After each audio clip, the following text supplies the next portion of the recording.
This content is rated M for mature, as everything that will be discussed is a true story. This video is solely made for educational purposes only. Viewers' discretion is advised.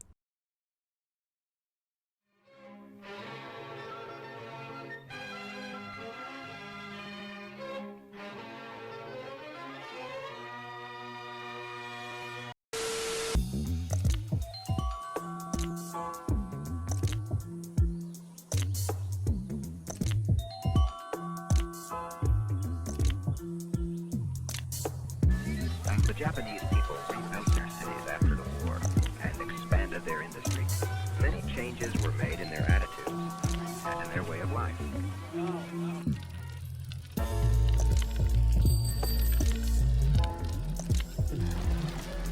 Most of the people work in the city itself to make their homes on the outskirts, where the air is cleaner and the roads greener.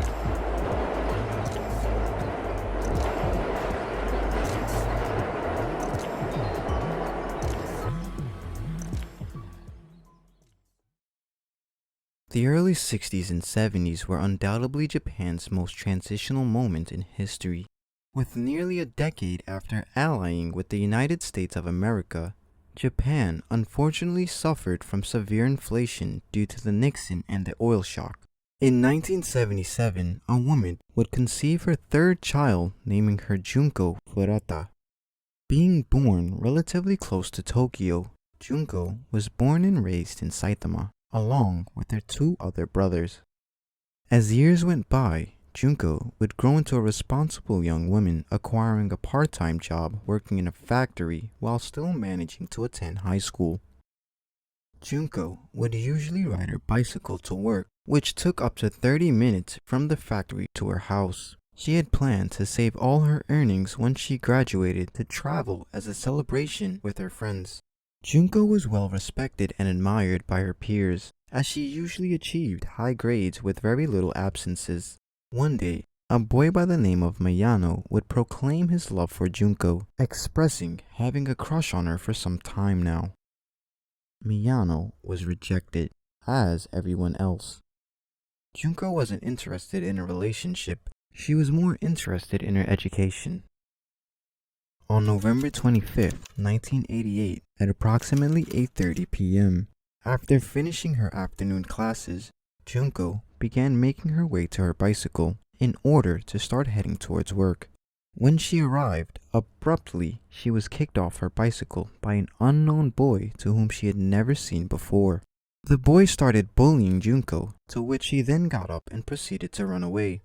Coincidentally, she recognized Miyano in the distance, flagging him down.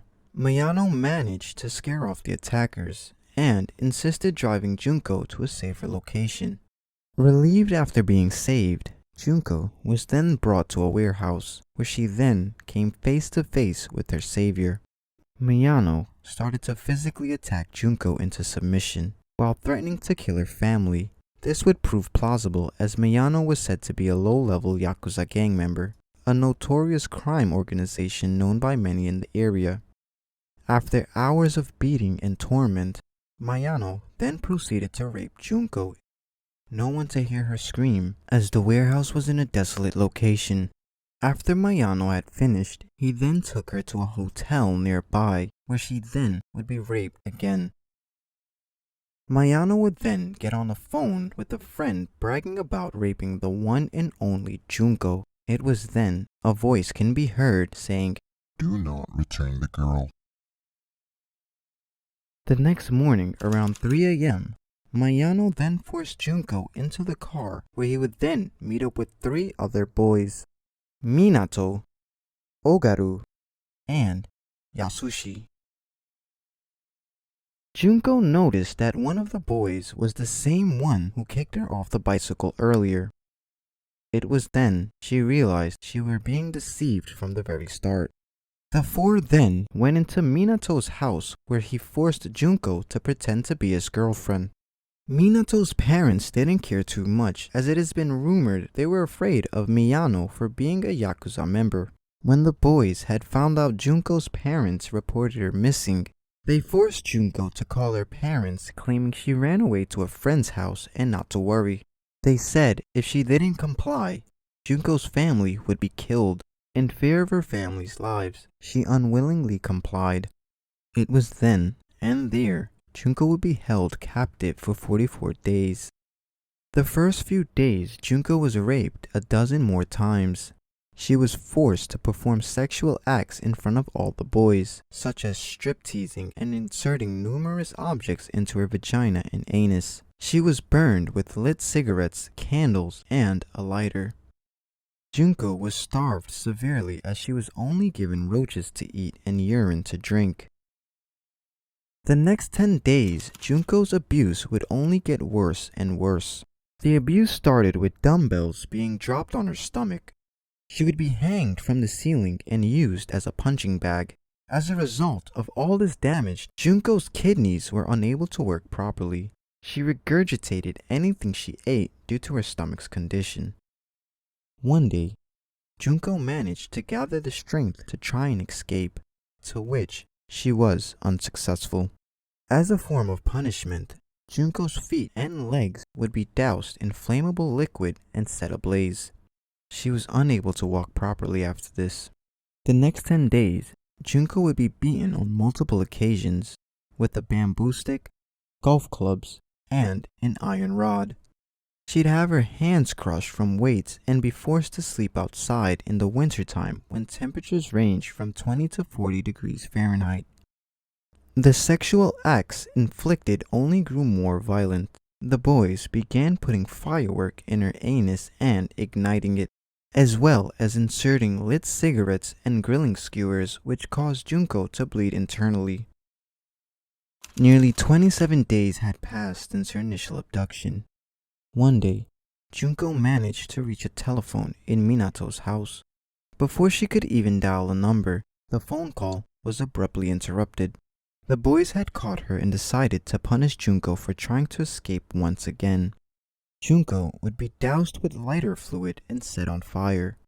After watching Junko burn alive, they then put her out after a few minutes. This caused Junko to go into convulsion. Within the next 10 days, Junko would have hot wax from a candle poured onto her face, her left nipple mutilated with a plier, and she would be stabbed multiple times with a sewing needle. Her eyelids were burned with a lighter and forced to stand in a freezer for long periods of time. The boys inserted a hot light bulb as well as a pair of scissors into her vagina. Junko was unable to urinate properly due to the internal damages done to her. When Junko was allowed to use the bathroom, she took over an hour to crawl down the stairs.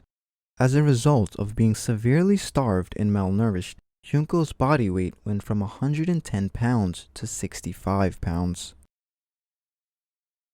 In the next 10 days, Junko would spend the new year by herself, all alone, as the boys were out celebrating. When they arrived, the boys seemed in high spirits, allowing Junko to play a game of mahjong with them. When Junko would finally win a game, the boys became enraged. They began by beating Junko with an iron barbell to which, due to the amount of blood pouring out of her nose, Junko could only breathe through her mouth. Lighter fluid would once again be poured on her and set afire. Her torment for winning the game of mahjong lasted nearly 2 hours. But this time, Junko's body couldn't physically take any more abuse. On January 4th, 1989, when the boys found Junko laying on the ground, not moving at all, they thought she was pretending to be dead and proceeded to kick her. When it became apparent that Junko was indeed deceased, the boys then put her mutilated corpse inside of a 55-gallon drum, then poured cement mix inside. After, they then discarded the drum into a concrete mixing truck that has been abandoned for some time inside of a parking lot. The 4 boys believed they had gotten away with their crimes, targeting another woman with barely even a month after killing Junko. A couple weeks had passed where Miyano and Ugura would be arrested in an unrelated charge. Miyano began to suspect his friend Ugura revealed their involvement after police told him, I know you killed her. Miyano then began to confess his and everyone's involvement in the torture of Junko Furuta. Ugura was sentenced to 5 to 7 years, where he would then change his name to Shinsaku Yuzoru. Minato was sentenced to 4 to 6 years, where he would then become a professional kickboxer after being released, but he would later be arrested for attempted murder over a parking dispute. Yasushi would be sentenced to 5 to 7 years as he claimed to have only been following the commands of Miyano. As for Miyano, he was sentenced to 20 years in prison, where he was released on 2010. He was re-arrested in 2013 for cheating at a public casino, but later released that month. All of these men are alive and free.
女子高生コンクリート詰め殺人事件。衝撃的な40日間の殺害リンチ現場となった監禁宅の前に立っています。